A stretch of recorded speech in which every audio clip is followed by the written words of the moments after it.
Immigration. That word just made someone's blood pressure go up. To say that it's a hot button issue would be a massive understatement. When I shared that video about Mississippi's bounty hunter bill over on my YouTube channel, the guy responded by saying that I was a traitor to my race. Naturally, I de-escalated the situation by asking him if he wasn't late to a Special K rally. Things kind of devolved from there.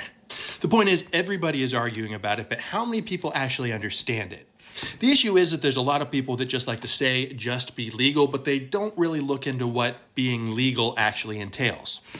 The issue is that most of the folks who are saying just come in legally don't actually fully understand what it means to do that. So with all the misinformation and the fear and the emotions flying around, here are a few of the facts on that front about what that process entails, why the system is broken, and where it's broken. All right, say that you're immigrating here from South America. Step one, file a petition. Right there, that costs $535, and you may not get an answer back for up to 3 to 5 years. If you get it, then you have to wait for a visa to become available. Now, this process can mean waiting anywhere from a few months to up to 20 years. It all depends on where you're coming from and who you know in the States. Next, you file the actual visa application. Now, this one has multiple steps, and each step comes with a fee, usually somewhere in the hundreds. That process takes up to a year.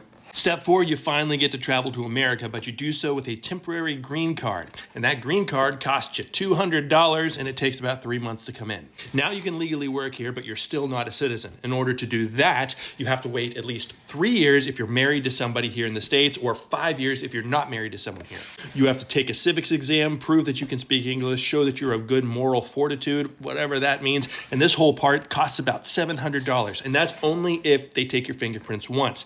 Folks that I know who have gone through this process have had to do that part multiple times, and it costs hundreds of dollars each time.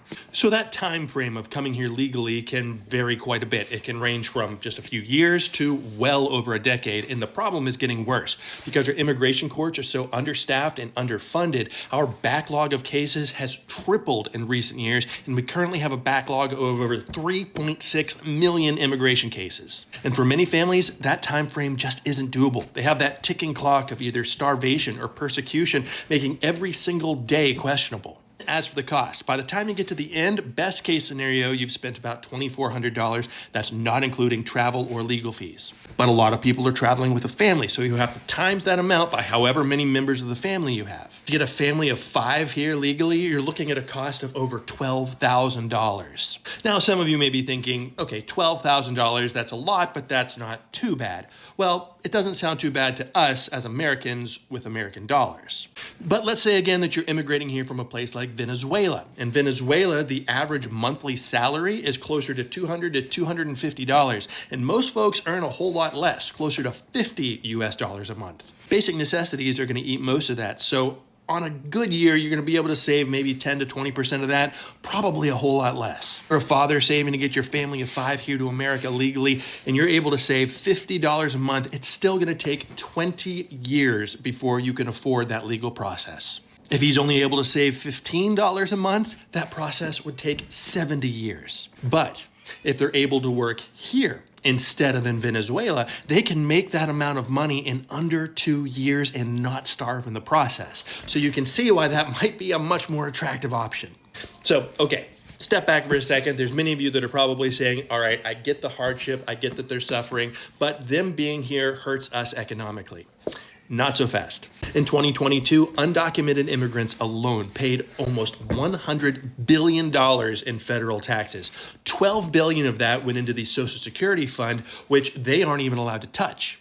Just here in Mississippi, undocumented immigrants have paid over $50 million of state taxes every year. And to put that into perspective, that's like almost 8 golf course projects for Trey Lamar.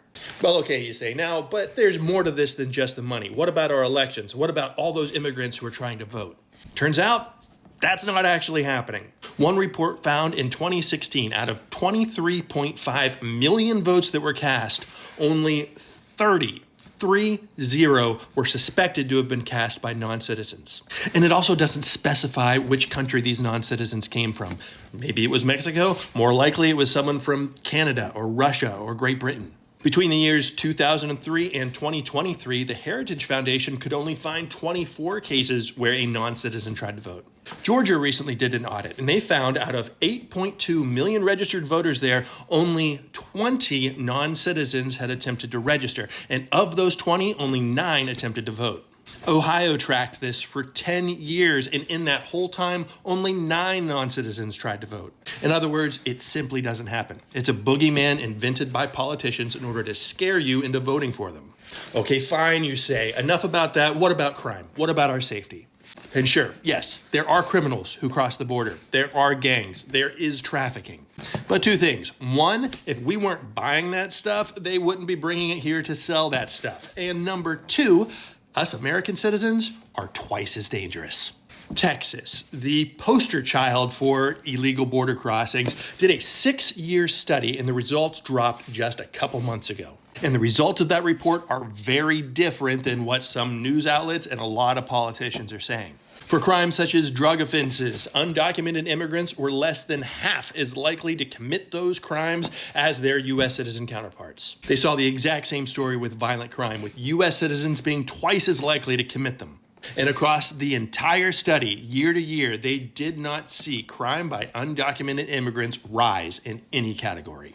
In other words, if you are in a room and on one side is an undocumented immigrant and on the other side is a U.S. citizen, you are 2 times more likely to be attacked by the guy that looks like me. This is already too long, so I'll close with this. This is obviously a complicated issue, and the answers to it are even more complicated. But one thing is for certain is that it will not get solved by simply rounding people up, by deputizing bounty hunters, or by dehumanizing our brothers and sisters simply on where they were born and the challenges that they face. It is certainly not something that we can solve by taking a page out of the Yahtzee playbook the way that some of our state leaders are currently doing. Once we lose sight of another person's humanity, that's the moment where we lose our own. And if that makes me a traitor to my race, you can just call me Papa Benedict.